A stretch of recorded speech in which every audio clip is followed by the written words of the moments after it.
Hello, hello, hello. Oh, there's Josephine. Hello, hello, Hello. hello, hello. Good morning. And there's Claudia. Good morning. Hello. Okay, we're happening. Okay.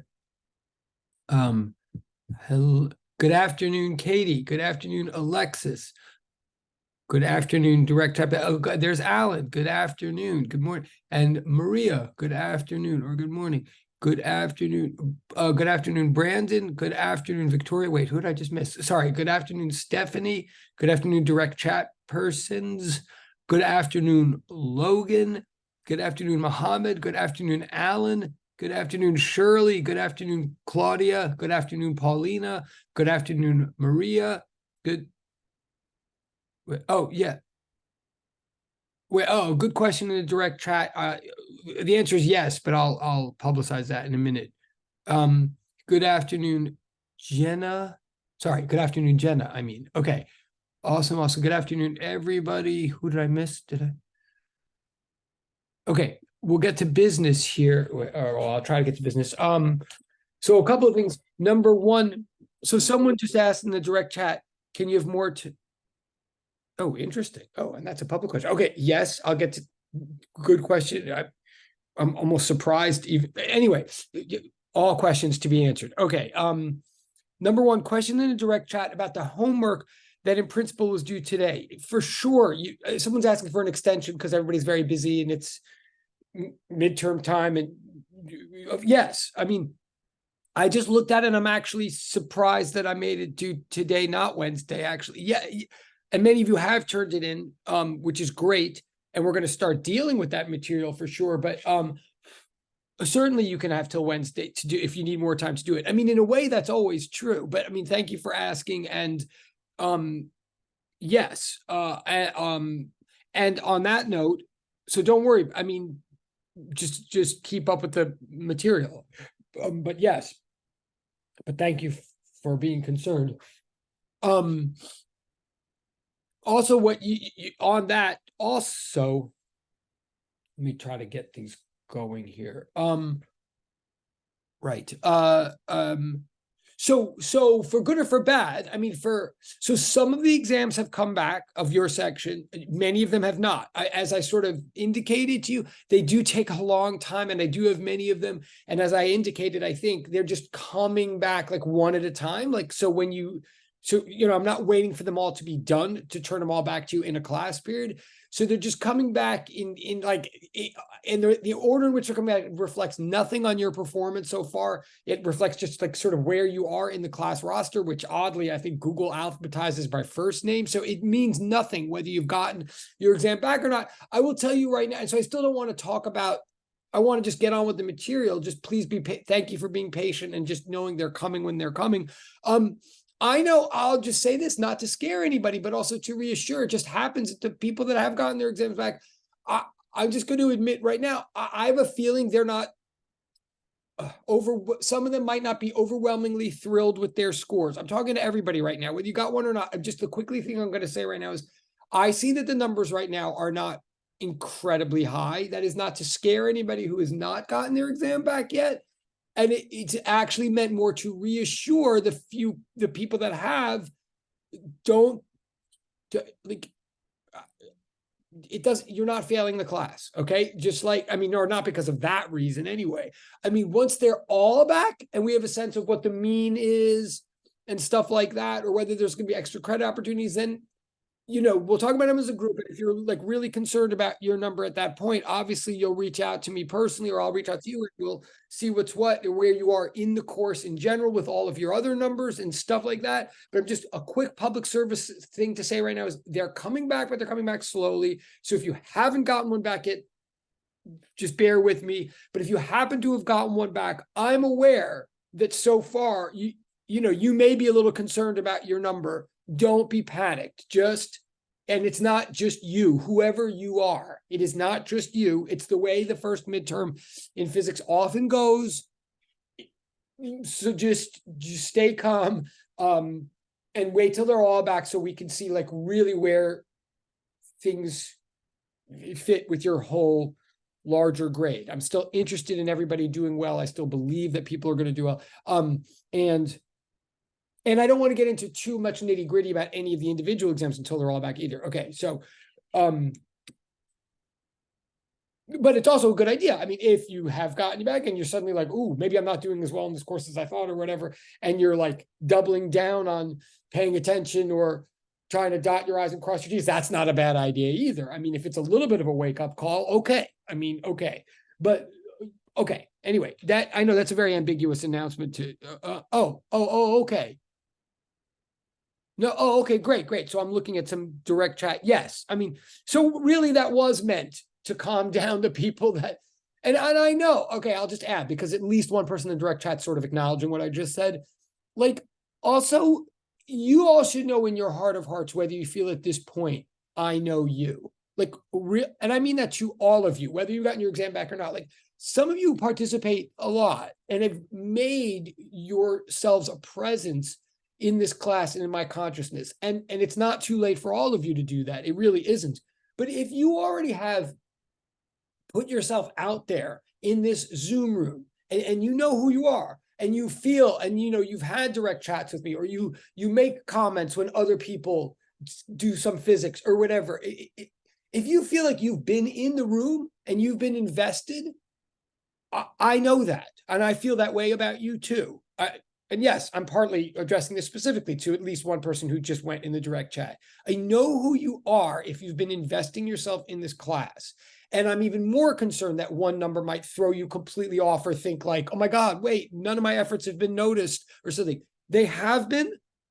And one number should not dictate anybody's future. So yes, I am talking to those of you who have been working and suddenly got a number that you maybe weren't totally expecting. And yes, I'm talking it specifically, for example, to one of you who was in the direct chat just now. Yes, I do know the work that you've been putting in, and I know you are not just one number. So, and there is still time for those of you who don't really feel like you know me, or you're sort of drifting in and out of the class. You know in your heart if that's the case. If you did get a number on the exam because you sort of been drifting in and out of the class, okay, you know that too, others of you, and it is still not too late to change that fact. Okay, so that, I mean, we're all the last thing I want to whom I'm saying this to everybody again, and I want to move on again because I know it's all vague and weird to hear about an exam if you haven't even gotten it back yet. It's also just a way of my saying I'm on them, I'm doing them, they are on my consciousness, they're not forgotten, they just take a long time.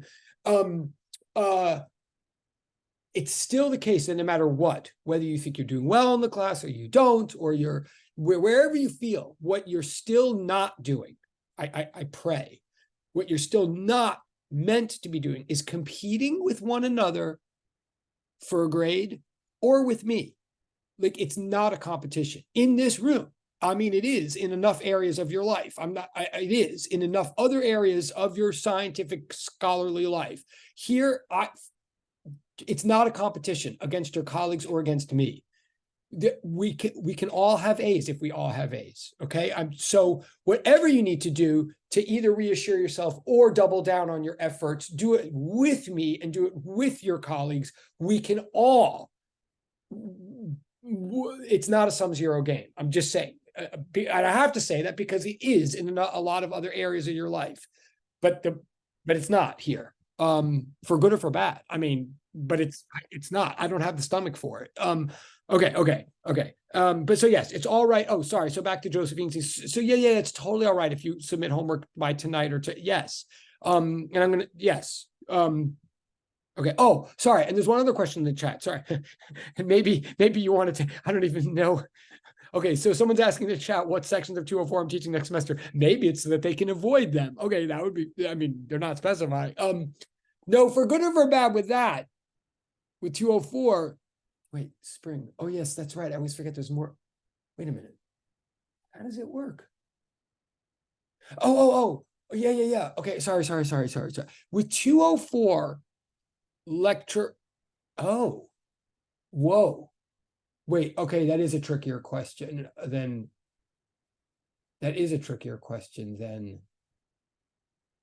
usual. Sorry. Okay, look, with 204, okay, usually the answer to 204 is I teach all of them. It's just some of them are online and some of them are in person. Usually the answer to 204 is in terms of lecture and recitation, usually I'm the only one that does it. And I was about to just say that right now. I just realized that next semester is a little bit weird for external reasons. So maybe I can't quite say that yet for next semester. I will teach most of them.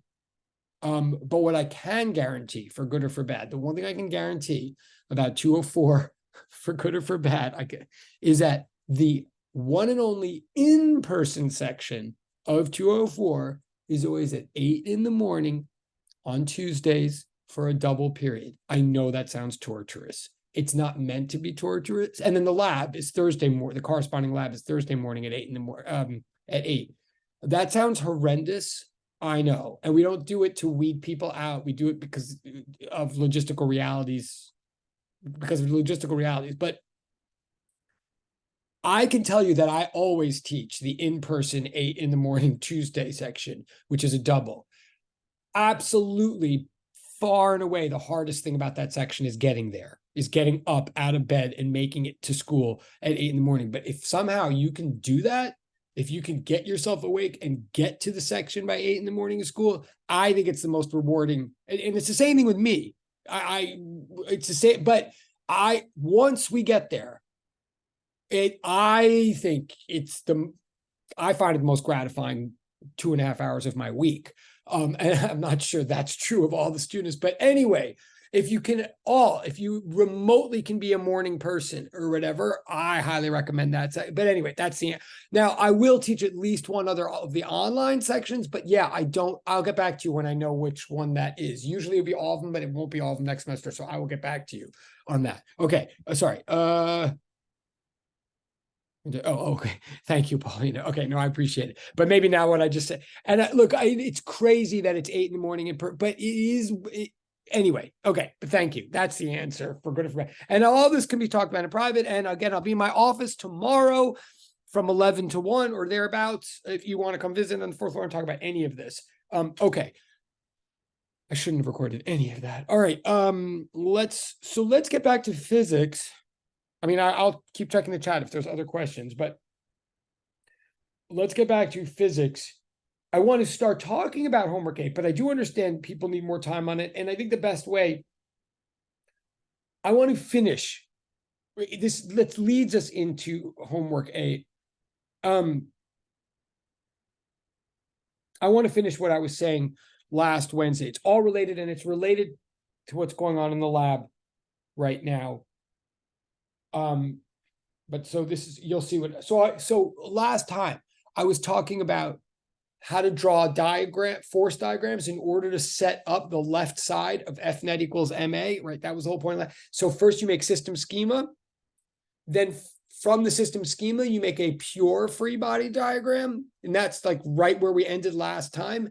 And then generally from the pure free body diagram, you end up then dividing force vectors into components that lie along coordinate axes and making a component diagram. I want to pick up from that stage from last time and then start applying it to this homework 8 and to the lab that I think I'm afraid, well, to the lab. Yeah. So here we go.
Right. Okay.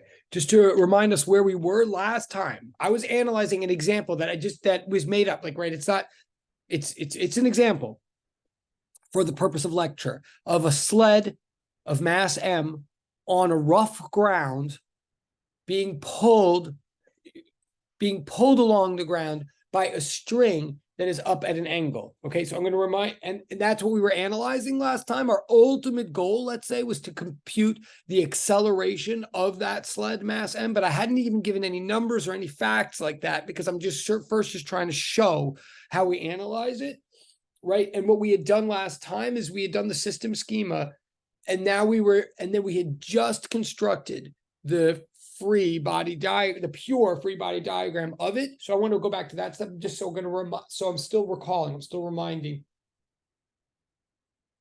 reminder, a rough sketch looks like this.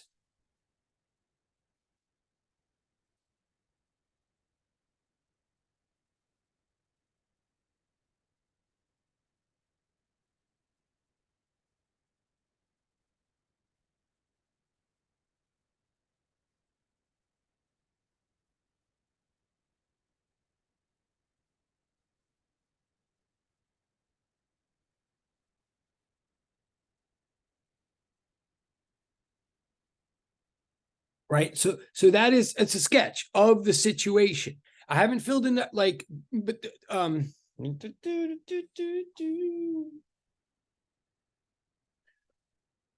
right, like there's a string at some angle, notice theta, pulling the mass is ultimately accelerating horizontally along this ground. The ground, whoa, I don't know how that just happened. The ground is I'm drawing this weird way just to indicate that it's a rough ground, i.e., like it has friction, right? So that was the situation. That's like the step one DFP. And then we had drawn a system schema to figure out the number of forces acting.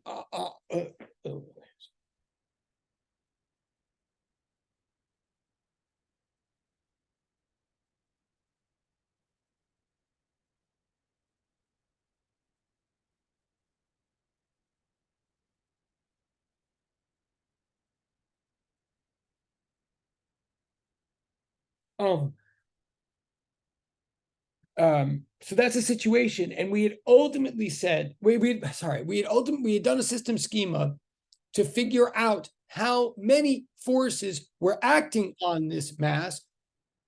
We saw 4 lines in our system schema, so we infer from that there's 4 forces to be analyzed and added up in order to compute acceleration.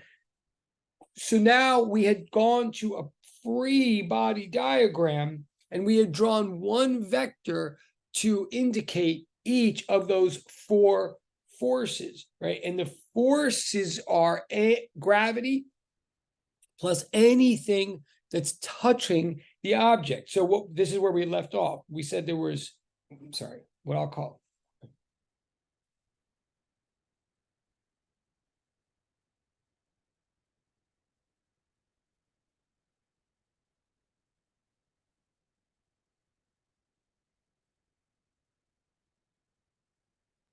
I just had a question about like the wording of some of the problems on the homework. It like has to do with free body diagrams though. Yeah, sorry, Um, go. Yeah, I'm sorry, I didn't see. Yeah. It's Okay. fine. So on homework 8, there'd be like a question where it'd say draw a free body diagram, like for like the apple on the table example, and it would say draw a free body diagram of the apple. Does it matter which object it's talking about specifically in the question? Like, does that impact what the answer would be? Yeah, wait, I think that's a really good question. I think I understand it. Like So, if it just said like draw a free body diagram of the table versus a free body diagram of the apple, like is the perception different? oh, that's a great question. So the short answer is yes. Like it's a great question because surprisingly or not, it makes an enormous difference. Yes. Now, And we'll see that in a minute. But yeah, okay. Okay. So about right. So Josephine's question, if like you're given a situation of an apple on a table and the table's on the floor or something like that. If we ask for a free body diagram of the apple, yes, number one, some of the arrows in your answer are going to be different from if we had asked what's a free body diagram of the table. Like, yes, it will be different, and I'll show you why in a moment. But also, whatever we say, draw a free body diagram like say we say draw a free body diagram of the apple, that's also like code for what we're saying is, okay, from here on in, the actual object of interest that we're focusing on is the apple. So really what we're specifically saying is like, from now on, the apple is the M, the mass, that you analyze with the expression F net equals MA. Like it's specifically say, as opposed to like the table being the M. So it really means we're now going to look at all the influences on the apple and thereby compute the acceleration of the apple, which honestly really may be quite different in many situations from the acceleration of, say, the table. Like it might be the same, maybe, but it doesn't necessarily going to be the same. And so yes, it does make a difference. And in fact, that's such a good question. And I, like everything, of course, you'll see it more specifically, like when I do concrete examples. But why it really does make a difference is this rule that a force, other than gravity, a force is an immediate touch. Like when we say what's pulling or pushing an object, like an apple, we literally want to explicitly mean what is directly pushing or pulling the apple, what's directly touching the apple, plus planet Earth directly pulling the apple through gravity.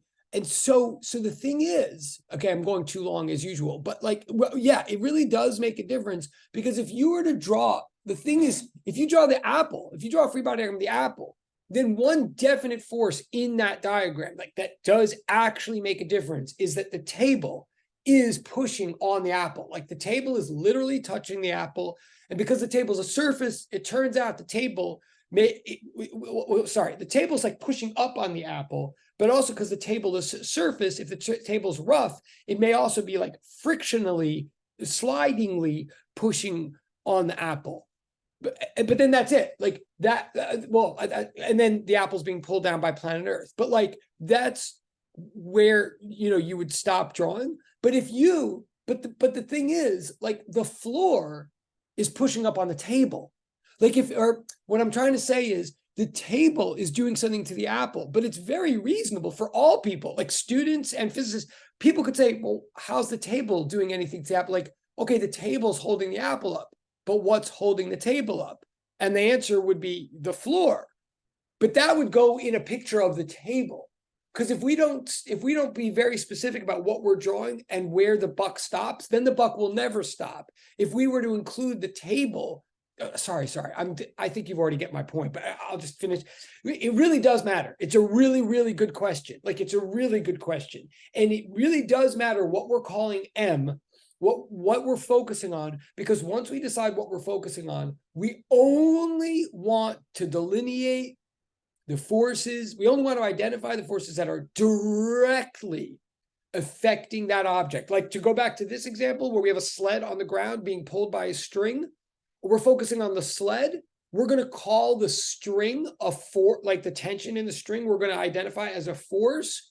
But what we're not doing, we're not focusing on the string as an object. We're not drawing a picture of the string. We're just saying the string is pulling the sled. And therefore, the fact that the string is being pulled by some child, we're not including that in our analysis. Like we need to know like where to stop the analysis. Otherwise, it would go on forever.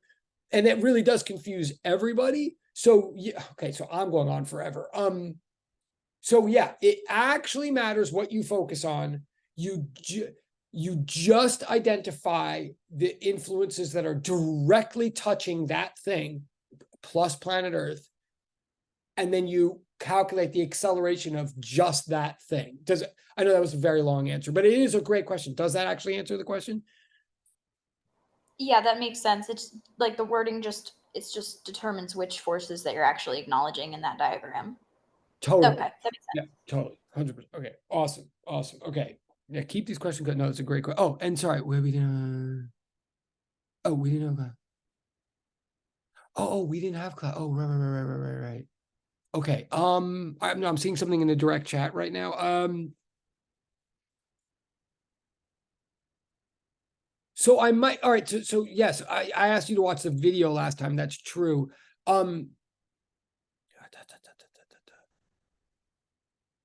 All right, wait, let me look at the time. So someone's asking me, I was going to go back to the pure free body diagram right now, as you see. All right, but someone's asking me, can I go back a little bit further? But since they're asking, and since that is an honest question, I will. So, all right, hold on one second. Let me just finish this picture, so at least it's correct. There's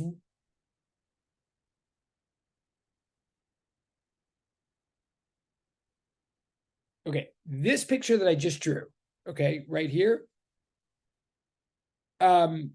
is essentially the pure free body diagram. I say essentially because once we really get into this and get used to this, each one of those words wouldn't be I wouldn't write a full word in a pure free body diagram. I would write like a letter that stands for the word or a mathematical symbol that stands for the word, and that's what I'll do next. But other than that fact, that's a pure free body diagram. But no, sorry, and there's one other. Sorry. Hold on. There's one other force. Okay. Okay. There's 4 arrows in that free body diagram. They are vectors. They're drawn as arrows they're meant to indicate direction. Like direction matters in that picture. And they're meant qualitatively, like comparatively, approximately, to indicate magnitude as well.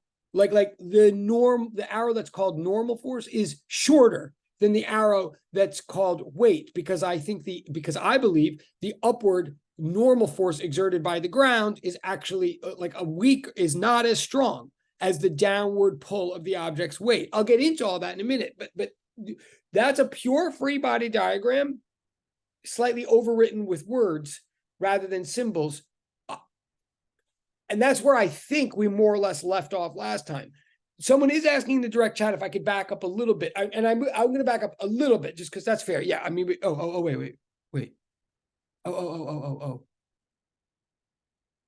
Oh, okay. Thank you. Wow, really nice. A lot of direct chat. Okay, all right. No, I appreciate that, direct chat person. So this came from, just to tell you how to watch the video. Those 4 arrows came from 4 lines in the system schema. Like the one thing I'm skipping right now, the one thing that was in the video was this maybe overly long explanation of how to draw a system schema, which you draw first. And so I won't do that again right now, but I will reinforce that you draw the system schema first because it forces you to find out what the forces are and how many there are. The system schema starts with objects in the world that are interacting with your mass, your sled here. So this sort of goes to Josephine's point. Like, it's really important. Like, look, again, I can't emphasize this enough. This is all about FNet equals MA. All of this is about using FNet equals MA to compute A. But what I'm telling you from 30 years of experience is that the FNet equals MA sounds like a really easy equation. I mean, it's 3 things, FNet, M, and A. But what's actually really hard about it is, as always in physics, is not the math, it's the physics. What's hard about FNet equals MA is knowing what to plug in for FNet. FNet means add up all the forces along each axis. So you got to know what all the forces are in a situation, and you got to know what aren't forces. You got to know what to include and what not to include.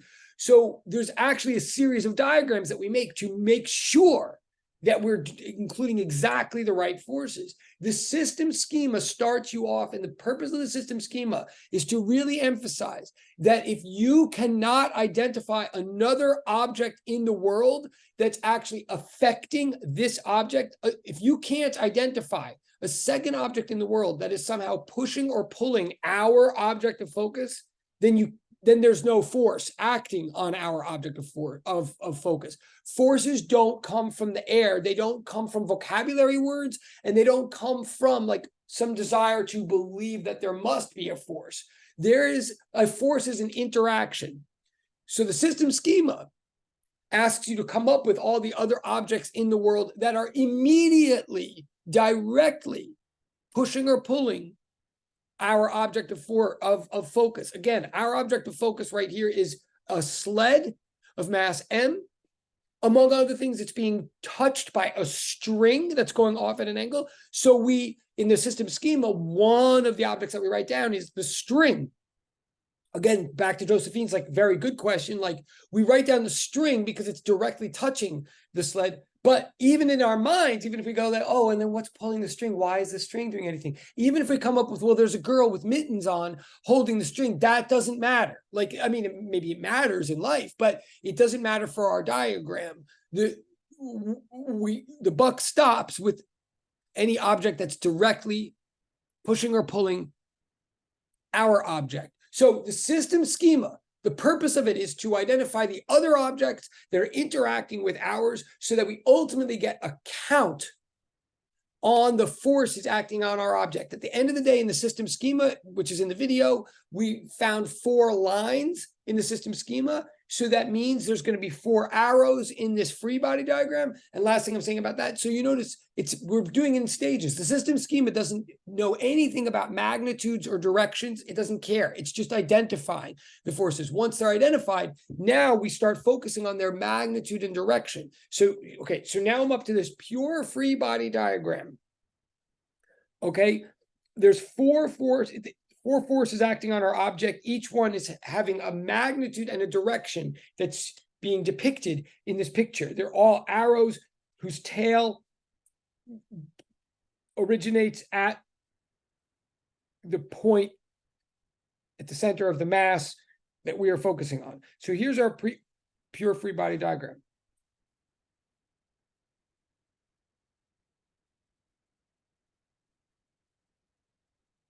Now, strictly speaking, usually each one of those words we designate with like a symbol. So this would be the more traditional way of drawing the diagram. But now this arrow pointing down is what I want to. Oh, sorry, I'm still looking at the chat. Well, no, these are good questions. These are good questions. Well, so the direction of the forces, well, yeah, I mean, the direction of the forces, it is a like a visualization thing, but I guess 2 points about how I know these, some response. So there's a question in the chat about how did I get these directions? Wait.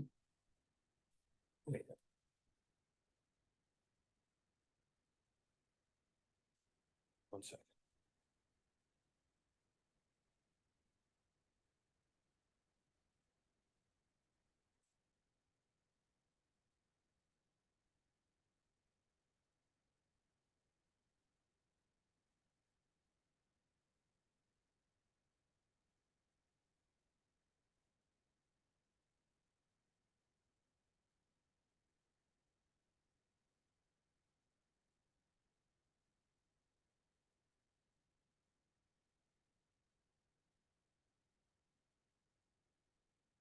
Okay, how did I get these directions? It is a good question. And it's particularly a good question because, yes, it is sort of the purpose of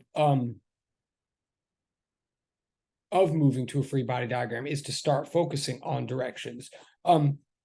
So there's 2 things. One, this maybe sounds, this is not sarcastic or joke. Pull, like every single force in the world is either a pull or a push. Like literally, a force is an interaction It's something that one object does to another object. So one object either can pull another object or it can push it. Pull means toward, right? And push means away. Right. I mean, I know everybody is like knows that, but we're going to be strict about that. So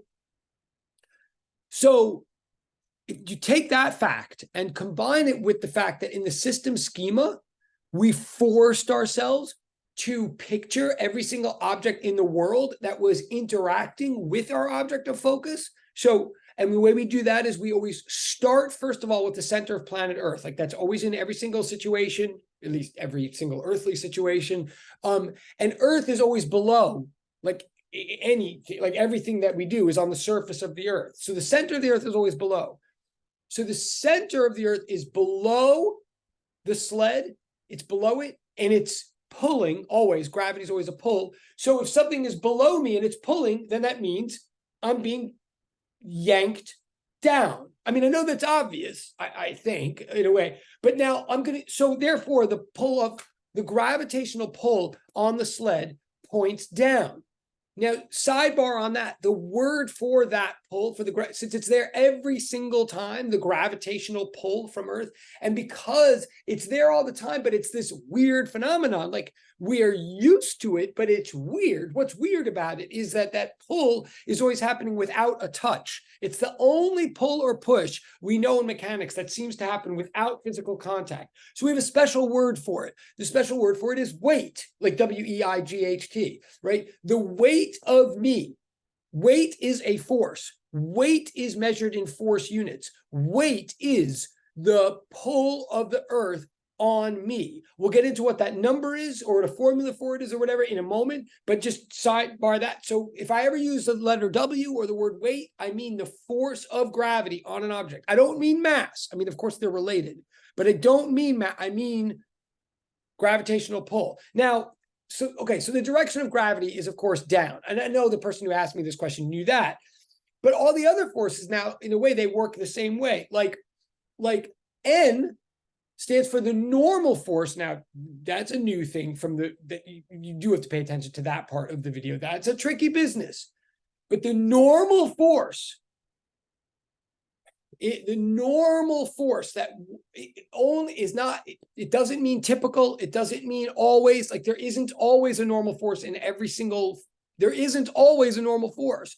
A normal force, and this, please consult your notes from last time or the video from last time, like when only applies when two surfaces push against each other in any way. If one surface pushes against another surface, hold on, I'm just switching the view of the screen while I'm yelling about this. Okay, if one surface pushes against another surface, then the extent to which they push against each other, the extent to which one surface pushes in a direction that is perpendicular to the plane of contact that they make with each other, right? So like my hand, my non-ring finger hand right now is pushing against my ring finger hand, right? This hand is pushing against that hand. You can imagine when they do that, that's two surfaces, two-dimensional regions of space or matter pushing against each other. You can imagine what we call the plane of contact, P-L-A-N-E, like the Euclidean thin slice of two-dimensional space in between them that they're both pressing against, right? If you picture both of my hands as like pieces of bread and you picture the plane of contact as like a slice of turkey, whatever, and it's like a turkey sandwich, right? The extent to which each hand is pushing perpendicularly, making a right angle with that plane of contact, that push perpendicular to the plane of contact, we call the normal force. Normal means perpendicular in math and in science, like literally. It doesn't mean typical, it doesn't mean average, it doesn't mean regular. Normal means perpendicular. So whenever one surface pushes against another surface perpendicular to the plane that both those surfaces are like flat up against, we call that the normal force. Like right now, this hand is exerting a normal force. Oh, see, there's a mirror image. Right now, this hand is exerting a normal force up on that hand. And similarly, by Newton's third law, the ring hand, the top hand, is exerting a normal force down on the bottom hand. I'm not saying normal. I'm not saying that there's a normal force in every single diagram. And I'm not, wait, and I'm going to look at the, okay, whoa, okay, I'm going to look in the chat in a second. I think the chat is a little bit ahead of me here, but I'm not saying there's a normal force in every single physics situation. And I'm not saying the normal force always points up or always points down or anything like that. I'm saying when two surfaces push against each other, the push against is what we call normal. So, and I'll look in the chat in 1 second, but so in this case here, there's a ground underneath the sled. The ground is underneath the sled, but it's pushing against the sled, right? I mean, if it weren't pushing against the sled would just plummet forever. I mean, it would fall down, but it's being supported.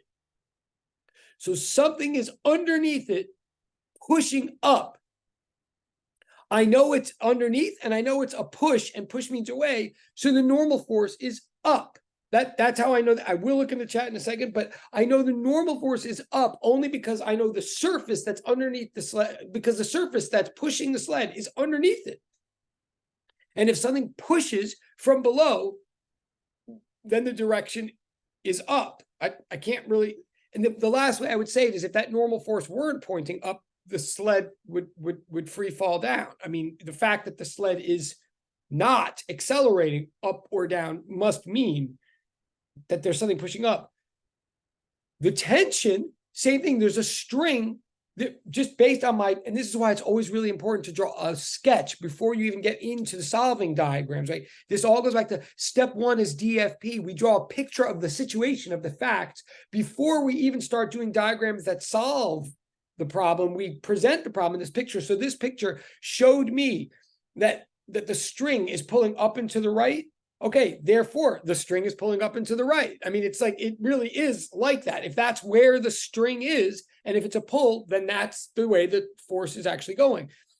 And then lastly, and so now I will look at the chat, but I think what I'm ultimately saying about these directions is, like, you have to visualize the situation and you have to think about every force is coming from some other object that you listed in the system schema. So ask yourself, where is that other object? And then is that other object pulling or pushing? If you know the other object is to the right of your object, and if you know it's pulling, then the force is to the right, etc. But it's tricky enough. I mean, okay, I'll stop. But you see, that question, how do you even know the direction of the forces? I mean, you get used to it, but it's tricky enough that you see, if we didn't draw all these diagrams and break all this into stages, into mini questions like that, then we're totally just making things up and it's a total mess. I don't know if, but I'm going to look in the chat because I think a lot of things are happening in the chat now. Hold on 1 second. Okay, wait. Okay, wait. All right. Some of these things are direct chat. I'm just going in order of the chat. Bear with me for a second. So I'm reading this out loud. I'm not reading the person's name, but I'm reading it out loud. If it's not specified that one surface is rough, then, okay, this is good. If it's not specified that one surface is rough, then is there still a frictional force? The answer is no. A good question, but no, right? And we're going to get into the details of that, like maybe in a minute. But right, whenever two rough surfaces whenever two rough surfaces push against each other, then in general, we have to believe there's going to be a perpendicular contact, which we call the normal force, and there's going to be a parallel contact, which we call the frictional force. But correct, if the surfaces aren't rough, if they're smooth, then you can have this without having this.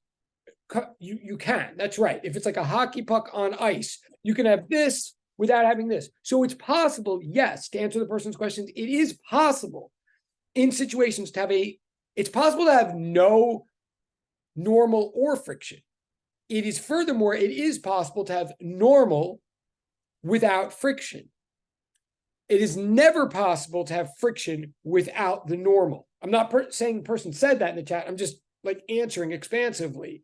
You can have a situation with no normal force whatsoever. Example would be like pulling up a fish with a fish line. Like you're pulling up a fish, you're pulling the fish, you're doing stuff, but there's no surfaces pressing against each other. So you can have a situation that has no normal force at all, and therefore no friction at all. You can have a situation where there is normal force, but the surfaces are so smooth that there's no friction. But you can't, and you can have a situation where there is normal and friction. That's the typical case. If two rough surfaces press against each other, you'll get this, which is called normal, and then you'll also get this, which is called friction. But you can never have friction without the normal, which leads to an equation that I will get to sooner or later. Okay, so that's a good question. And again, with all of you, these are great questions. So even if it feels like I'm not getting to all of you, if I do this all day, I think it's still productive, and I'm happy to. But therefore, as I'm answering these questions in the chat, please do like let me know if I've answered your question or not or whatever. But okay, oh, looks like I did. Okay, I think. Oh, also, does frictional force always? Okay, then another. So a lot of these questions are about friction, which is where I ultimately want to go with this. And I'm also suspecting that maybe this relates to your lab, but so some of this will be easier when I like lay out friction concretely. But yes, someone's asking, does the frictional force always go in the opposite direction that our object of interest is moving? So that's a very good question. And the simple answer is yes. I mean, I know what you're saying. I think I know what you're saying. And to what I think you're saying, the answer is yes. But I also have to throw in there that, remember, moving is relative. So we have to start being really careful about that when it comes to friction. So the slightly less simple answer is the friction force exerted from surface A onto surface B is always opposite to the direction that surface B is trying to move relative to surface A. Just to be clear, I mean, which is in these situations is basically what the person who asked that was picturing. But we do have to start getting very careful about moving relative to what. But yes. All right, so wait, next question. But that's good. A good question. Next question. Is it possible to have multiple vectors pointing in the same? Oh, yeah. That's a good question. I'm not gonna do it on this one, but yes, it is possible. Well, in fact, it will happen in a moment, when I finally divide these force vectors into components, which I will, you'll have at least two vectors both pointing straight up in a minute. When I divide these, so yes, it is possible to have more than one force vector pointing in the same direction. And it's hard to do that in a diagram way. I just draw them as two parallel lines next to each other, and one will usually be longer than the other. And I label them with letters. But yeah, you can have two parallel arrows like sticking up, and we will in a minute, or you could have three or whatever. Yes, it is possible. I'll show you different techniques but that's how I do it, is like two parallel things next to each other. Okay, next question. I have a question about the homework. Okay. So this might be ahead of our pay grade for right now. The duck, I mean, it's a great question. Wait, the duck is inside there. Well, wait. Okay, wait. Whoa. There's a lot going on in this question. Okay, wait. Well, all right. So this is we definitely have to. Well, first of all, I will make this promise to you, even though I don't think I'm getting up to it today. For sure, I'm going to analyze that duck elevator problem from homework. Now, partly some people are not up to it yet. They still have to, there's other things that happen in homework before this, so I can't do the whole thing right now.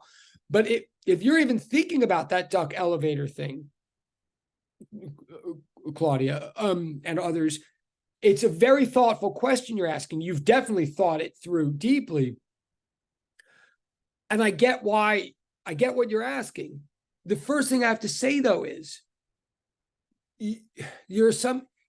the original assumption you're making is a little bit mistaken. It says if the duck is inside the elevator with an open top, okay, that's right. The duck's normal force against the elevator's floor would be its mass, 18 kilograms, times its acceleration, 10 meters per second squared. That part I don't necessarily agree. That's what I want to get into today, I promise. That's exactly where I want to go with like the example I'm doing right here. I don't necessarily agree. I understand why you think that, but I don't agree with that. And I know other people don't even know what I'm talking about exactly, but here's what I want to say to Claudia and to everybody for the moment, and we're going to expand on it, is the weight. Well, here's a quick, we're literally about to do this, but when she multiplies mass times acceleration due to gravity, she's doing something correct and something important. What that does is calculate the weight of an object. I'm about to write that down. M times G is what ultimately gives us the weight of an object. And yes, it always does. But what I need, and I'm going to do that, but what I need to say definitively is we cannot assume that the normal force up from a floor or from an elevator floor or from anything, it does not always necessarily equal the weight of an object. I understand why people think it does. And I understand why a lot of websites and textbooks make it almost sound or feel like it does, but it doesn't. Normal force does not necessarily equal weight. Normal force doesn't even have to be there at all in a lot of cases. But even when it is there, it does not necessarily equal mg. I mean, that's so there's more going on in in Claudia's question. It's a really good question. But the first thing I want to say is there's a premise in the question that's a common misconception that I'm going to get to more explicitly, like in a moment. Bear with me. But so it is a great question. Yeah. In short, oh, I like how she shortened it too. How can the elevator floor? Well, wait, if it's moving away from the duct, I don't know that it is moving away from the duct. Wait, I do agree that if something's moving away from something else, it can't exert a normal. But floors underneath things. So she's talking about a problem in the homework where there's a duct on a floor of an elevator. And in that sense, she's not off the topic and neither am I. Like that's very related to this example we're doing right here, which is like a sled that's on the ground. When a sled is on the ground or a duct is on the floor of an elevator, for sure, you have a surface underneath the object of interest, and the surface is underneath and it's pushing up. Like the ground is pushing up on the sled, and we call that a normal force. And the floor underneath a duct, if a duct is in an elevator, the floor, whether or not it's an elevator, if there's a floor underneath a duct, the floor is pushing up on the duct's feet with what we call a normal force. But normal, again, just means perpendicular to the plane of contact between the two objects. It doesn't tell us anything about the numbers or what's equal to what or what isn't equal to what. It feels like it does because the word normal makes it seem like it's normally always equal to gravity or something, but it's not. It's just normal means perpendicular. So I guess I'm to at least address Claudia's question, the floor in the elevator problem in the homework, the floor is pushing up on the duck's feet, I believe. I mean, I believe the whole point is, I mean, unless there's something else that goes on in the problem later that I'm forgetting, I believe the elevator is like not falling. I believe the elevator is not accelerating down. And if it is, I guess, correct me. So in which case, the floor is pushing up on the duck's feet and it is exerting some kind of force. But what the amount of that force is, we need other facts in order to figure out. And I will get, and again, this is a balancing act. Everybody, I mean, some people, I know for a fact that because I'm answering some people's question, some of you are tuning out more and just waiting for me to get back to the sheet, right? I understand that. But I also know that some people, because I'm answering questions, are tuning in more, right? Because maybe it was a question that they had, or maybe it's helping them, blah, blah, blah, blah. So it's a balancing act. I would rather be answering questions than just talking into the wind. So I'm always going to honor questions that come up. I mean, I'm going to, obviously I'm going to try to get back to the sheet for all of us, but like I'd really rather be addressing things that people are thinking about than just addressing myself. So I hope everybody's bearing with this. These are really good questions. My answers will seem more concrete when I go back to this explanation. So wait, I'm just going to, so see, there's more than one person talking about the duck. So that tells me people care about the duck. They give a duck about the duck. Hold on. So Katie's saying if the duck is no longer talking, I mean, it is. So maybe maybe someone has to remind me. Okay, I'll pull up the sheet in a second. But you are right, Katie and Claudia. You are certainly right to say if the duck is not touching the elevator. I mean, if the duck is not touching the elevator floor, then the floor is not exerting a normal force on the duck. But why do we? Okay, let me look at the sheet for a second to even see why people are saying that. Maybe I'm forgetting something. Hold on one second. Okay, here's the duck.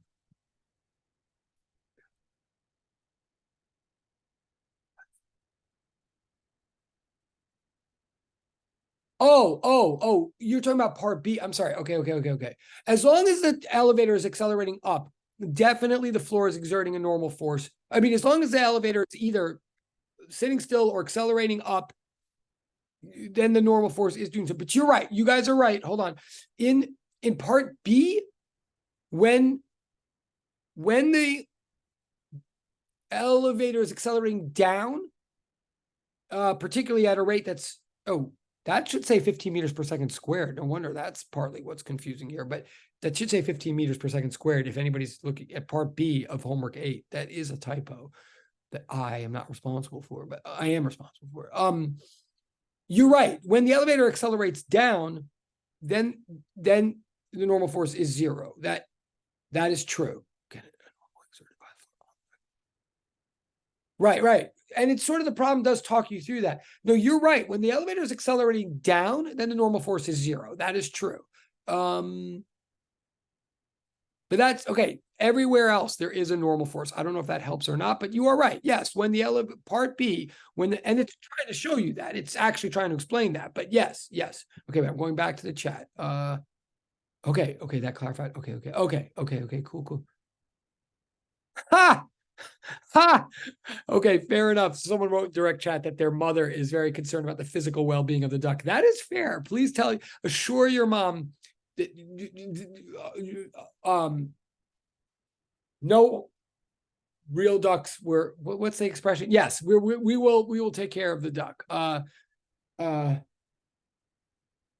The duck, in fact, of course, as some of you would imagine. Oh wait, what's the duck called? Okay, now I'm getting distracted. That's very funny. No, the duck will be fine. I promise. My God, what is it called? I can't believe I'm forgetting. Oh well, the water Pokemon that looks like a duck that I can't believe it. Anyway, someone will tell me in the chat. Mudkip? Which one? Mudkip? There's Oh, also an actual duck, Psyduck. Psyduck is what I was thinking. Yeah. Which evolves into Golduck, I think. But Mudkip, that's a good one. Okay, sorry. Okay, thank you. All right.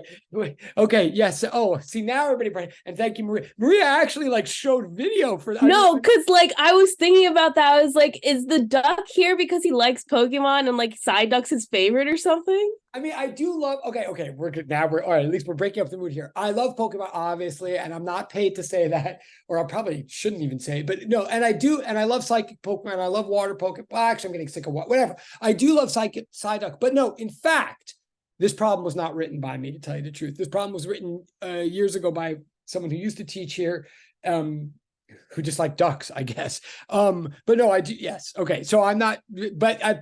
Okay, but he would not harm a duck either, I promise. No, my favorite Pokemon right now is Meowscarada. That is my favorite Pokemon right now. I mean, even though she's grass type, but who doesn't love a magic Spanish cat? Who's made of grass? Who doesn't? How can you not love that? But okay, okay, no, these are very good questions. These are really good questions. And the fact that a couple other people just got involved based on I'm going to assume this is sort of helpful to somebody. I'm going to go, but they'll become more concrete as I start. And I'm going to shut up. The example I'm doing on the board is meant to help with all of these various homework and lab examples. I'm sort of trying to combine all the facts into one example here to lay them all out. So but I do love these questions, and I will get back to this now. But yes, side duck. It goes Psyduck, then Golduck. Okay, see now I can't. Okay,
Okay, what I want to do now, again, this is I want to do what some of these questions are addressing anyway. Like we've got this free body diagram now, this pure free body diagram. Now, what our ultimate goal with it always in physics is we're going to have to divide some of these forces up into X and Y components.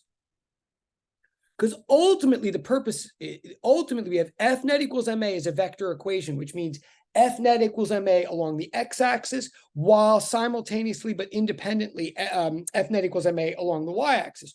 So our job ultimately is to make sure that all of our arrows either point along y or x, just like we did with velocities in the free flow problem and all of that. Like, in other words, the tension arrow, I don't know how to add or subtract from the friction arrow, for example, because they're not pointing along the same axes. So what I've got to do is resolve these things into x and y components, like using SOHCAHTOA and all that stuff.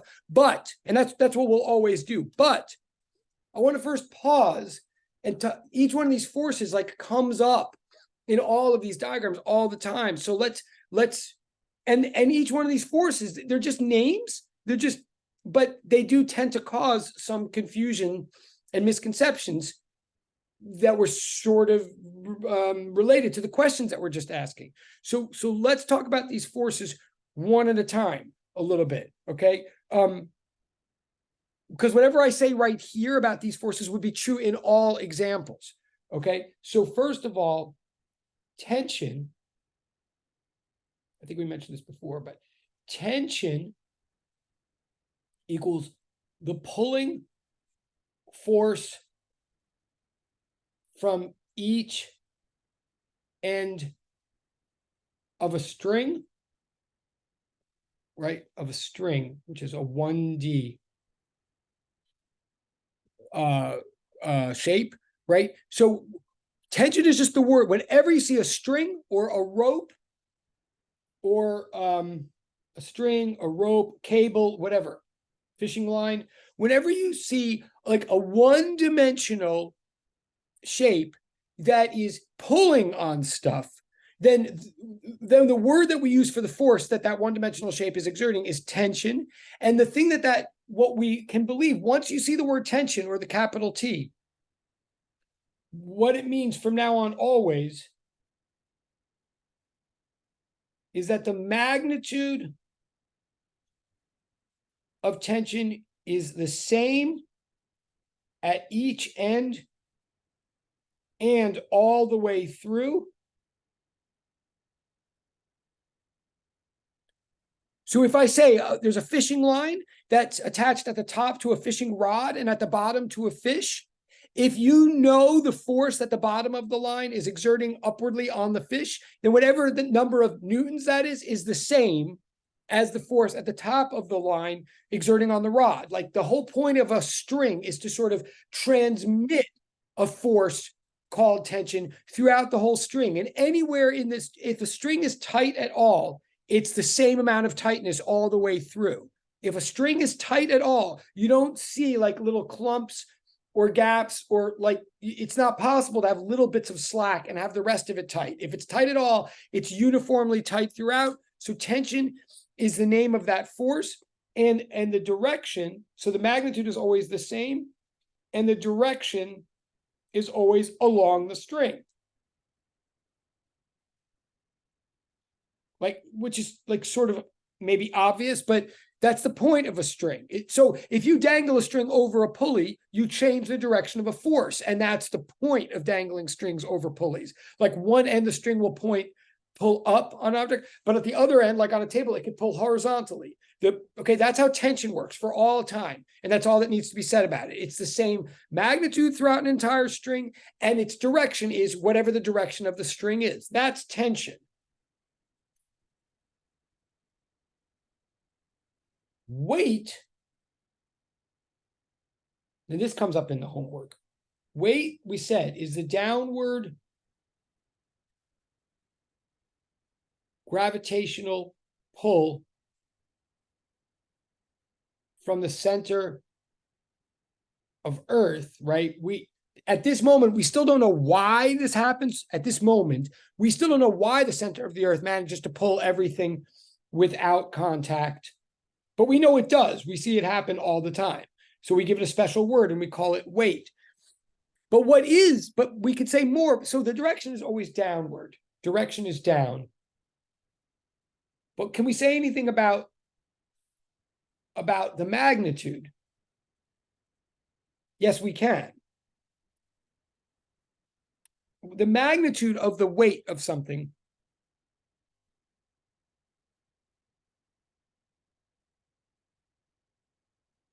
to figure out the magnitude of something's weight, we just have to, for one moment, consider free fall. Consider something falling toward the earth with, what does free fall mean? It means no forces acting on an object besides the force of gravity, which I'm now going to just call W for weight, right? If something's in free fall, there's no forces acting on it besides gravity. Well, we know Newton's second law. This is the easiest, this is the first and simplest application we can ever make of Newton's second law. We know Newton's second law is F net equals ma. The sum of all of the forces acting in a certain direction equals the mass times the acceleration in that direction. Well, in this one particular case of free fall, it's really easy. There's only one force acting. It's only acting in one direction. It's only happening on one axis. It's weight, right? So in the case of free fall, we know that weight equals ma of whatever object is falling, right? But we also know that in free fall, we already know from experience, from lab 2, that the constant acceleration that something experiences when nothing is acting on it besides gravity is that 9.8 number that we call lowercase g, right? So that must, since weight equals mass times whatever your acceleration is, when you're in free fall, the only force acting on you is weight, and the only acceleration you experience is g. Therefore, from now on, what I'm always going to do that a little quick. I know you've seen this before, but from now on, therefore, I'm saying the weight of any object is always its mass times the gravitational free fall number 9.8 meters per second squared. My mass is, so in short, if my mass is 1 kilogram, then my weight equals 1 kilogram times 9.8 meters per second squared, or approximately, right? Approximately, which is to say 9.8 newtons. That is my weight. That is the amount of force that Earth is pulling on me, no matter what's happening to me. Like even I used free fall to figure it out, but it's true even not in free fall, in all situations. So that's the force that from now on is going to be the downward force in every single diagram. From now on, in any pure free body diagram that I draw, when I draw that down arrow that's always there, I'll probably always write mg, and that means the force of gravity. Notice I'm not writing m, mass is not a force, and I'm not writing g, acceleration is not a force. I'm writing mg, the force of, and again, this sort of answers one of the questions in homework 8. But from now on, okay, mg is the downward force that's in every single picture. And it doesn't mean you are free falling. It means that's how hard Earth is pulling on you. Okay, so now we've just analyzed tension. We've analyzed the weight. The normal force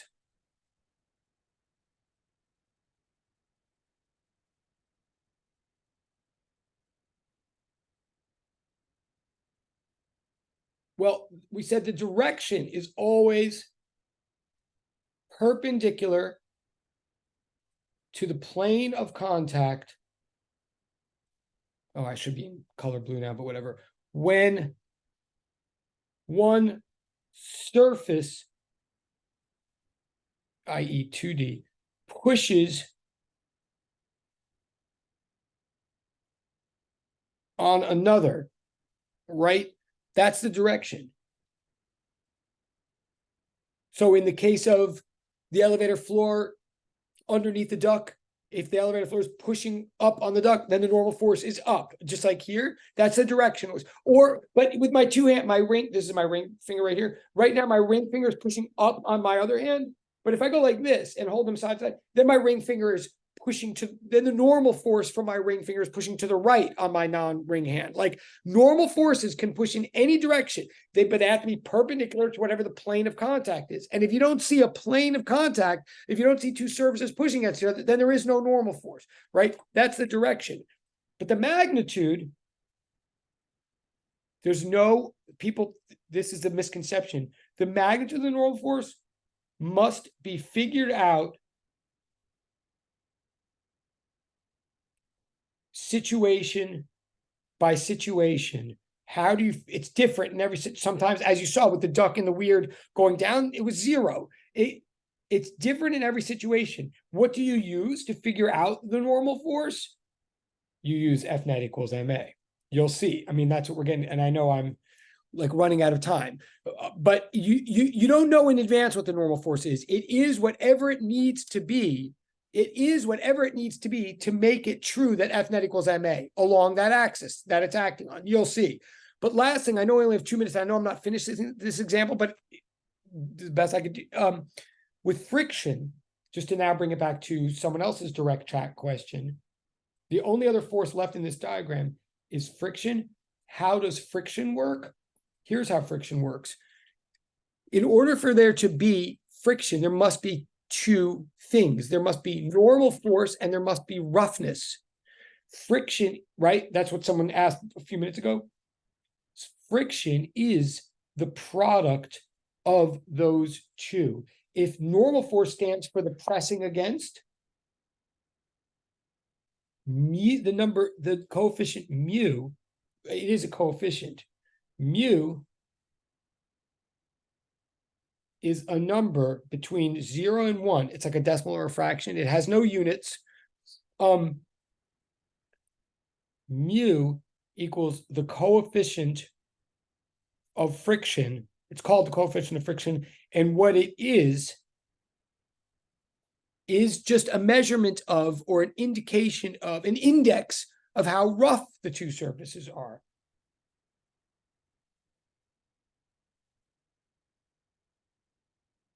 I know it's 1:20. We're just about out of time. We'll continue this on Wednesday. But literally, so friction is a product of roughness times normal. If the surfaces are more rough, you get more friction. If the surfaces are pressing against each other more, you get more friction. If either of those 2 numbers goes up, you get more friction. If either of those 2 numbers is 0, you have no friction, right? Put one last, and it's 1:30, and just, this is my last thing to say, put one last, if you were to graph how much frictional force you get for every Newton of normal force, if you were to graph how much sliding resistance you get for every amount that you press 2 things together, you would get a straight line, and the slope of that line is roughness, is mu. Mu is how many newtons of friction you get per every Newton of pressing. That's what roughness is. The more rough 2 surfaces are, the more resistance you get this way for each amount that they press against each other. Okay, that's as far as we're getting today. Sorry, that was a little whatever it was, but we'll continue on Wednesday. Just try your best with the homework. Keep on rocking in the free world. Yes, Sidoc, Miascarada. Yes, thank you so much, all of you. Thank you. Have a great day. Yes, I'm gonna stop.